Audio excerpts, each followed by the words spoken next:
मुकुंदनगर हल्ला प्रकरणाचा दुर्दैवी शेवट. अहिल्यानगर शहरातील मुकुंदनगर परिसरात काही दिवसांपूर्वी झालेल्या प्राणघातक हल्ल्यात गंभीर जखमी झालेले महापालिकेच्या कंत्राटी संस्थेचे कर्मचारी धीरज कचरूसिंग परदेशी यांचे उपचारादरम्यान दुर्दैवी निधन झाले आहे. पथदिव्यांच्या दुरुस्तीचे काम सुरू असताना धीरज परदेशी यांच्यावर तब्बल 10 ते 15 जणांच्या टोळक्यानं लोखंडी दांडक्यांनी जीवघेणा हल्ला केल्याचा आरोप आहे. या हल्ल्यात ते गंभीर जखमी झाले होते. त्यांच्यावर खासगी रुग्णालयात उपचार सुरू होते. मात्र उपचारादरम्यान त्यांची प्राणज्योत मालवली.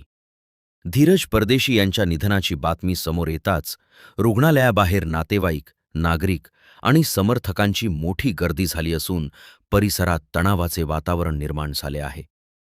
या प्रकरणात महापालिकेतील वायरमन युनुस शेख याच्यासह इतर आरोपींविरुद्ध गुन्हा दाखल करण्यात आला असून पोलिसांकडून पुढील तपास सुरू आहे.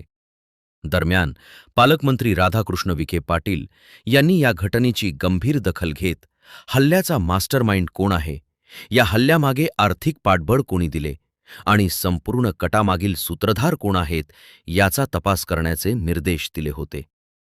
धीरज परदेशी यांच्या निधनामुळे शहरात संतापाची लाट निर्माण झाली असून आरोपींवर कठोर कारवाई करून त्यांना कायद्यानुसार कठोर शिक्षा द्यावी अशी मागणी नागरिकांकडून होत आहे.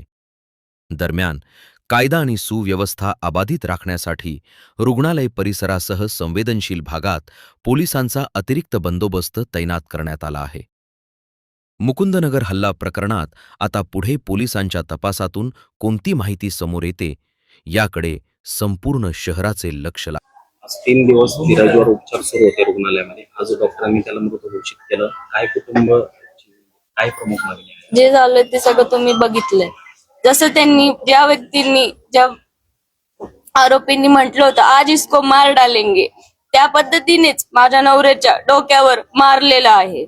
नेणारा पण मुसलमान होता आणि मारणारा पण मुसलमानच होता आणि त्यांच्या खास करून कब्रस्तान मध्ये नेऊन त्यांनी मारलेले. माझ्या नवऱ्याला जिथं मारलं, माझ्या नवऱ्याची अंत्यविधी मी तिथंच करणार आहे, नाही तर मी माझ्या नवऱ्याची अंत्यविधी करणार नाही. हीच माझी प्रशासनाकडे मागणी आहे. आणि माझ्या नवऱ्याची काहीच चुकी नव्हती. चुकी काय म्हणून तर फक्त भगवा टिळा लावला. हिंदू आहे माझा नवरा, ही चुकी आमची. जन्माला आम्ही हिंदू आलो, गर्वाने आम्ही हिंदूच म्हणतो आणि माझा नवरा कट्टर हिंदू होता, हे मी गर्वाने सांगते. आज पण माझा नवरा हिंदू आहे आणि मला हिंदू लोकांकडून न्याय पाहिजे. न्यायासाठी मी वाट बघते कालपासून. त्याला का नाही मारलं? काही आरोपी पण अटक केली पोलिसांनी. आरोपींनी अटक केली. माझ्या नवऱ्याचा जीव गेलाय. जीव जाणं ही सोपी गोष्ट नाहीये. आज एका हिंदू व्यक्तीचा जीव जाणं म्हणजे एका बाहुलीचा जीव जाणं आहे का? त्यांच्यासाठी ते फक्त एका बाहुलीचा जीव जाणं, पण आमच्यासाठी तो माणूस होता, हाडामासाचा माणूस. माझ्या नवऱ्याचा जसा जीव गेलाय तसा आरोपींना फाशी मिळालीच पाहिजे. आरोपींना जर फाशी नाही मिळाली तर अजून एक मृतदेह माझा पण मिळेल तुम्हाला कोर्टासमोरच. हीच माझी प्रशासनाला मागणी आहे, कोर्टाला सुद्धा. आमच्या पूर्ण परिवाराकडनं आहे ना, आम्ही तुम्हाला एकच स्टेटमेंट देतो की त्याला जिथं मारलेलं आहे, आम्ही त्याचा अंत्यविधी सुद्धा तिथंच करणार आहोत. त्याला नेणारा पण मुसलमान होता, मारणाराही मुसलमान होता. मुसलमानांनी मुसलमानाला मारलेलं नाहीये तिथं, त्यांनी फक्त हिंदूला मारले. त्या पोरांनी का टिळा लावला होता? चुकी का ती आमची?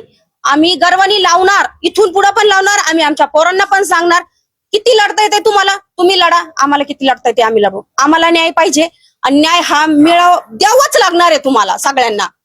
आणि आम्ही त्याचा अंत्यविधी तिथंच करणार आहोत. ही गोष्ट आहे ना सगळ्यांना डिक्लेअर करतोय आम्ही मागं हटणार नाही. मग तिथं मुकुंदनगर मध्ये ते कसं करायचं, काय करायचं ते बाकी प्रशासनाने बघायचं. सगळे आमदार, खासदार जेवढे असतील, सगळे जे असतील त्यांनी सगळ्यांनी बघायचं. तुम्हाला ही विनंती आहे, फक्त त्याचा विधी हा आम्ही तिथंच करणार आहोत.